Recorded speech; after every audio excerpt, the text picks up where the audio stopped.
रिश्ते न केवल हमें जीना सिखाते हैं बल्कि हमें सामाजिक भी होने का एक रास्ता दिखाते हैं। रिश्ते ना हो तो फिर हम लोग भूल जाएं कौन भाई है, कौन बहन है, कौन माँ है, बाप है, परिवार है, क्योंकि रिश्ते इंसानियत में होते हैं और इंसानियत ही एक दूसरे का ख्याल रखती है। अगर रिश्ते ना हो तो फिर इंसान इंसान ना रखे जानवर हो सकता है। आज की जो सच्ची घटना मैं आपको सुनाने जा रहा हूं, इस सच्ची घटना में कुछ ऐसे ही होता है। एक लड़का अपने घर से निकल रहा था और जब घर से निकल रहा है कहीं बाहर जाने के लिए, तो उसे घर के अंदर से तरह तरह की आवाजें आ रही थी। जब दरवाजा खोल के देखता है तो दरवाजे के अंदर जो उसने दृश्य देखा उसे देखकर वो बहुत ज्यादा हैरान हो जाता है। उसका सगा पिता उसकी मुंह बोली बहन के साथ आपत्तिजनक स्थिति में था। उसको यहां कुछ करना चाहिए था, लेकिन वो कुछ ऐसा करता है जिसकी किसी ने कल्पना नहीं की थी। जैसा पिता कर रहा था ठीक वैसा ही बेटा भी अपनी मुंह बोली बहन के साथ करने लगता है और ये सिलसिला कभी खत्म नहीं होता। खत्म होता है तो एक व्यक्ति की मौत के बाद, और वो भी एक ऐसी मौत, ऐसा कत्ल होता है कि उस प्रदेश की सबसे चर्चित घटनाओं में से एक घटना बन जाती है।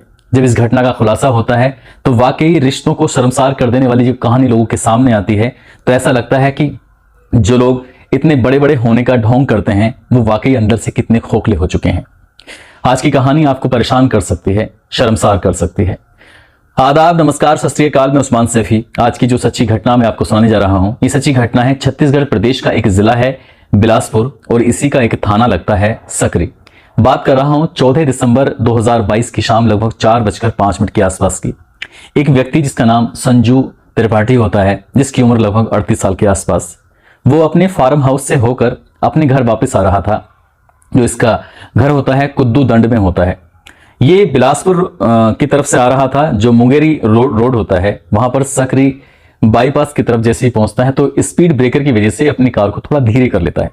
कार जैसे ही धीरे होती है अचानक से दो कारों में सवार कुछ लोग आते हैं और उसकी कार को रोक लेते हैं और एक के बाद एक लगातार गोलियां बरसाना शुरू कर देते हैं। जब दोनों तरफ से गोलियां बरसाई जा रही थी तो लगभग 10 राउंड गोलियां चलाई गई आधुनिक हथियारों से, और उस व्यक्ति को जो इस गाड़ी के अंदर बैठा हुआ है संजू त्रिपाठी, उसको लगभग 3 गोली लगती हैं, जिसमें से एक गोली इसको भेजी से पार होती हुई बाहर निकल जाती है। घटनास्थल पर ही मौत हो जाती है।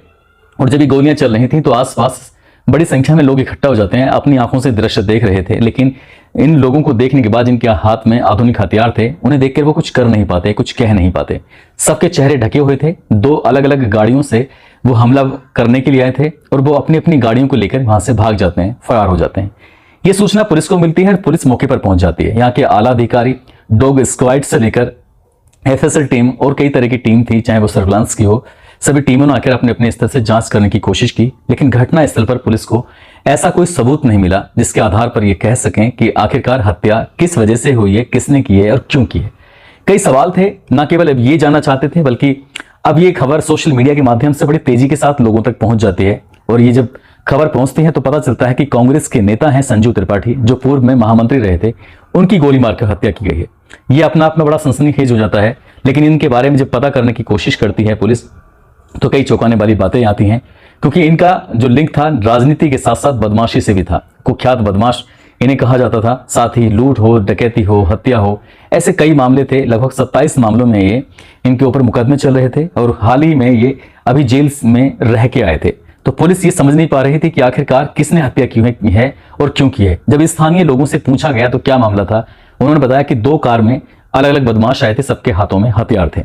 पुलिस बस उसी पर काम करना शुरू कर देती है और आसपास के इलाके के लगभग 1000 सीसीटीवी कैमरे होते हैं, उनको खंगाला जाता है और उन गाड़ियों के कलर के हिसाब से उन्हें पता करने की कोशिश की जाती है। लेकिन 1000 सीसीटीवी खंगालने के बाद भी पुलिस को सफलता नहीं मिलती। इसके बाद पुलिस ने अलग अलग 100 मोबाइल टावर के पास जब जाती है, वहां के डेटा देखने के बाद ये पता करने की कोशिश करती है ताकि हत्यारों का पता चल सके, लेकिन वहां से भी पुलिस को कोई सफलता नहीं मिलती। इसके बाद पुलिस ने, चाहे वो महाराष्ट्र हो, उत्तर प्रदेश हो, चाहे वो मध्य प्रदेश हो, दिल्ली हो, छत्तीसगढ़ हो, ऐसे लगभग 50 टोलों के आसपास जितने भी सीसीटीवी कैमरे लगे हुए थे उनको भी खंगाला गया, ये देखने के लिए कि वो गाड़ियां जिन गाड़ियों में बदमाश आए थे कहीं वो तो नहीं है, इनमें टोल के सीसीटीवी कैमरे में कैद तो नहीं हो गए। लेकिन पुलिस को यहां भी सफलता नहीं मिलती है। पुलिस करे तो क्या करे। अब परिवार के एक एक सदस्य से पुलिस जांच पड़ताल करनी शुरू करती है, पूछताछ करनी शुरू करती है। जब पूछताछ पुलिस कर रही थी तो इस लड़के के जो पिता होते हैं, जिनका नाम होता है जय नारायण त्रिपाठी, और उनका जो बेटा होता है छोटा वाला, जिसका नाम होता है कपिल त्रिपाठी, इनके फोन की बातचीत से कुछ ऐसा लगता है कि जरूर दाल में कुछ ना कुछ काला था। फिर पुलिस ने इस घर की इस परिवार की हिस्ट्री को जो खंगालना शुरू किया है तो वाकई अपना आप में बड़ा चौंकाने वाला था। दरअसल सन 1972 की बात है। जय नारायण त्रिपाठी उत्तर प्रदेश के गोरखपुर में रहते थे और यहां से सब कुछ अपना छोड़ छाड़ के चले जाते हैं छत्तीसगढ़ के बिलासपुर में। वहां कुछ समय के लिए नौकरी करना शुरू कर देते हैं और नौकरी में उनका मन ज्यादा नहीं लगता, इसलिए वो राजनीति प्लस बदमाशी में उतर आते हैं। बदमाशी भी कुछ इस तरह करते हैं कि आसपास के लोग जय नारायण त्रिपाठी के नाम से कांपने लगते हैं, घबराने लगते हैं। अब चाहे वो रंगदारी हो, चाहे वो प्रॉपर्टी डीलिंग का काम हो, ऐसे बहुत सारे काम थे वो करते रहते हैं। और इसी बीच में इनको 2 बेटे पैदा होते हैं, 2 बेटियां पैदा होती हैं। 4 जब बच्चे पैदा हो जाते हैं तो इसी बीच में इनको एक लड़की मिलती है जिसके ऊपर कोई सहारा नहीं था, जिसके माँ बाप नहीं थे। उस बेटी को भी ये अपने घर ले आते हैं। लेकिन कुछ दिनों के बाद इनकी पत्नी का देहांत हो जाता है और जब पत्नी का देहांत हो जाता है धीरे धीरे बच्चे बड़े हो रहे थे। बड़े वाले बेटे की और बड़ी वाली बेटी की वो शादी कर देते हैं। अब घर में 3 रहते हैं, एक छोटा बेटा, एक गोद ली हुई पुत्री और एक सगी बेटी। अब इसी से घर अपना ठीक ठाक चल रहा है। बात 1992 की है। 1992 में जब ये बड़ा वाला लड़का उस वक्त 16 साल का था, तब उसको एक लड़का जिसकी उम्र लगभग 13 साल के आसपास थी वो दिखाई देता है। उस लड़के से बातचीत करने की कोशिश करता है। उसके पास कुछ पैसे होते हैं, उन पैसों को वो लेने की कोशिश कर रहा था। जब उसने पैसे देने से मना कर दिया 13 साल के लड़के ने इस संजू त्रिपाठी को, तो उसे गुस्सा आ जाता है और वो उसको इतना मारता है, बेहिसाब मारता रहता है। तब तक मारता है जब तक वो थक नहीं जाता और उसके लगता है कि अब ये मर चुका है, तब उसको छोड़ देता है। उसकी जेब में जो पैसे रखे हुए थे उन पैसों को ले लेता है। 1992 में ये पहली बार इसके ऊपर मुकदमा लिखा गया था। प्रत्यक्षदर्शी ये देखकर सब हैरान थे। प्रत्यक्षदर्शियों ने ये देखकर साफ कह दिया कि जो बाप कर रहा है गुंडागर्दी, वही गुंडागर्दी का असर इस बेटे के अंदर भी आ रहा है। बच्चे धीरे धीरे बड़े हो रहे थे। पत्नी का देहांत हो ही चुका था जयनारायण की। एक दिन वो अपने घर के अंदर थे, तभी इसी बीच में जो उनका बड़ा बेटा है संजू त्रिपाठी, वो जब निकल के यहां से जा रहा है तो पिता अपनी गोद ली हुई बेटी के साथ आपत्तिजनक स्थिति में था। ऐसा दैनिक भास्कर की रिपोर्ट बताती है। दैनिक भास्कर की रिपोर्ट के अनुसार ही ये खबर आपको बताई जा रही है। जब ये दोनों आपत्तिजनक स्थिति में थे तब ये लड़का संजू त्रिपाठी अपने बाप को देखता है और देखने के बाद अपनी ही मुंह बोली बहन के साथ वो गंदा काम करने लगता है, घिनौना कृत्य करने लगता है, ठीक वैसे ही जैसे क्या उसका बाप कर रहा था। अब ये लड़की मजबूर होती है क्योंकि इसके पास पहले से ही घर का, परिवार का, रिश्तों का सहारा ही नहीं था। इस घर ने सहारा दिया, इसलिए शायद इसकी मजबूरी का बाप फायदा उठा रहा था और कुछ दिन के बाद फिर बेटा फायदा उठाने लगता है। अब बाप को शायद अपनी गलती का एहसास हुआ था, इसलिए उसने अपने बेटे संजू से कहा कि जो तुम कर रहे हो वो सही नहीं है, ऐसा मत करो, ये गलत है। लेकिन बाप पहले ही कर चुका था तो इसलिए बेटे पर उस बात का ज्यादा असर नहीं हुआ। बाप ने रोकने की, टोकने की कोशिश की तो उसने अपने बाप को ही पीटना शुरू कर दिया। जब मन में आता था अपने बाप को भी थप्पड़ों से पीटता था। जबकि उसका बाप बाहर की दुनिया में बदमाश था, लेकिन घर में उसके बेटे का वर्चस्व कुछ इस तरह से कायम हो रहा था कि बाप अपने बेटे से ही डरने लगता है। लेकिन उसने सोचा कि इस लड़की की अगर वो शादी कर देगा तो शायद इस लड़की से वो पीछा छूट जाएगा और जो इसके साथ गलत हो रहा है फिर वो गलत नहीं होगा। लड़की की शादी कर दी जाती है, लेकिन जो बड़ा लड़का था उसकी बदमाशी कम नहीं हो रही थी। उसके पति को वो घर से बाहर कर दिया करता था और अपनी मुंह बोली बहन के साथ वो घिनौना कृत्य किया करता था। ये सब कुछ चल रहा था। बाप से दुश्मनी इसलिए हो जाती है क्योंकि बाप और बेटे में कुछ इस तरह की बातें थी कि बेटा अपने बाप को मारता था और बेटी से, मुंह वाली बेटी से दुश्मनी इसलिए हो जाती है क्योंकि वो अपने भाई के साथ जिस स्थिति में होती है तो वो गलत होता है। इसके पति के साथ भी वो मारपीट करके उसके साथ वो गंदा काम कर रहा था। बहन से भी दुश्मनी हो जाती है। अब आता है छोटा भाई, लेकिन इसी बीच में डबल मर्डर हो जाता है और इनका नाम आ जाता है। कुछ दिन के बाद ये जेल चले जाते हैं। जेल से छूट के आते हैं तो जेल के बाद फिर और गुंडागर्दी शुरू कर देते हैं।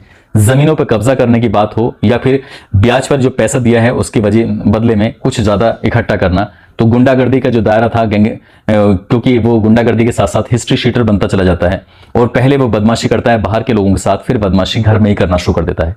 जो छोटे भाई की जितनी भी जमीनें थी अब उस पर भी उसने कहीं ना कहीं कब्जा करना शुरू कर दिया, अधिकार जमाना शुरू कर दिया। यही कारण था कि मई 2022 में जब छोटे भाई कपिल त्रिपाठी ने इसका विरोध किया तो उसने एक पंचायत आयोजित की और पंचायत में 2-3 लोग शामिल थे।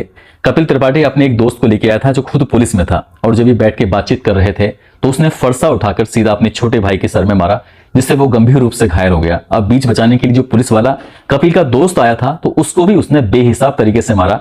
वो वर्दी में था, उसके बावजूद वहां से भागकर उसने अपनी जान बचाई और इस बात का मुकदमा जब दर्ज कराया गया था तो ये सब जानते थे कि ये ज्यादा दिन जेल में रहेगा ही नहीं, जेल से छूट के आएगा तो फिर मारेगा, इसलिए छोटे वाले बेटे ने बाप के साथ मिलकर, बहन के साथ मिलकर, बहनों के साथ मिलकर एक प्लान बनाया। और प्लान बनाया कुछ इस तरह का कि शार्प शूटर की व्यवस्था की गई और 10 लाख रुपए उन शार्प शूटर को तय किए गए, जिसमें 5 लाख रुपए एडवांस दिए गए थे।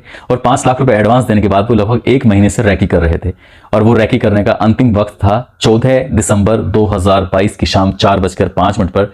2 गाड़ियां आती हैं, बीच में लगती हैं, और लगाने के बाद जब स्पीड ब्रेकर पर वो तेजी को उसने जब धीमी किया तो उसके बाद वो कहीं ना कहीं उनके शूटरों के कब्जे में आ चुका था। जब गोलियां चलती हैं तो गोली सीधा उसको पार हो जाती है और वो मर जाता है।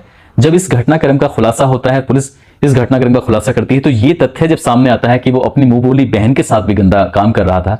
मुंह बोली बहन की वजह से बाप को मारता था और मुंह बोली बहन की वजह से बहनों के साथ भी बदतमीजी करता था। जमीनों पर कब्जा करने के लिए अपने सगे छोटे भाई की उसने फरसे से हमला कर दिया और जमीन की वजह से ही अपने सगे छोटे भाई के दोस्त जो पुलिस में था उसको पर भी हमला कर दिया। तो लोगों को यकीन नहीं हो रहा था कि जो बदमाशी का दायरा था वो न केवल उस बिलासपुर में बल्कि आसपास के जनपदों में भी फैल चुका था और फिर वो बदमाशी का दायरा अपने घर में भी फैल चुका था। फिलहाल पुलिस ने 19 लोगों को गिरफ्तार किया था और गिरफ्तार करने के बाद ज्यादातर लोगों को जेल भेज दिया था। पुलिस इसमें चार्जशीट लगाने की कोशिश कर रही है और कम से कम समय में पुलिस का कहना है कि वो आरोपियों को सजा दिलाएगी ताकि लॉ एंड ऑर्डर बन सकें, ताकि ऐसे भविष्य में कोई ऐसी घटना ना हो सके। पुलिस का यह भी कहना है कि यदि कोई ऐसी बात थी तो पुलिस का सहारा लेना चाहिए था, लेकिन इस तरह से ये जो भी इन्होंने हत्याकांड को अंजाम दिया है वो शायद नहीं करना चाहिए था। दोस्तों, इस पूरे घटनाक्रम को सुनाने का उद्देश्य भी किसी को परेशान करना नहीं है, किसी का दिल दुखाना नहीं है, बल्कि आपको जागरूक करना है, आपको सचेत करना है। और जाते जाते आज भारत चौहान हैं जो देहरादून के रहने वाले हैं, इनको जन्मदिन की बहुत सारी शुभकामनाएं। साथ ही रमेश राजपुरोहित हैं, आज उनकी शादी की सालगिरह है, उनको शादी की सालगिरह की बहुत बहुत मुबारकबाद।